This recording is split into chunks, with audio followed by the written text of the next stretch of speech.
Vous savez que j'attache beaucoup d'importance aux récepteurs.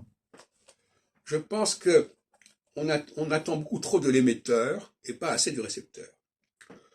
C'est vrai à toutes sortes de niveaux. C'est vrai en astrologie, par exemple, croire qu'il faut regarder comment les astres agissent sur nous, alors qu'en réalité, ils n'agissent sur nous que par rapport à une programmation qui vient des hommes. Ce sont les hommes qui se sont programmés par rapport aux astres et pas les astres qui nous programment. Bon, c'est ce que j'appelle d'ailleurs la notion d'instrumentalisation des astres. Donc, de ce côté-là, voilà. Bon.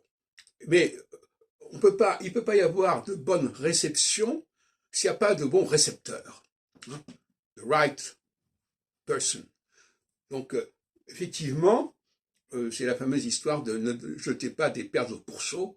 Il faut pas croire que le récepteur est secondaire. Le récepteur, c'est lui qui va façonner les choses, finalement. Pourquoi? Parce que, tout simplement, d'abord, il survit, en général, à l'émetteur. Il y a des récepteurs qui sont des siècles après l'émetteur. Donc, l'émetteur, qu'est-ce qu'il fasse?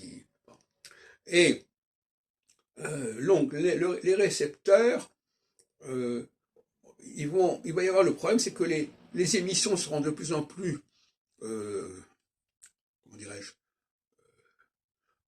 suggestives. Les émissions seront de plus en plus limitées, sont de plus en plus incomplètes, parce que on attendra de plus en plus une part du récepteur.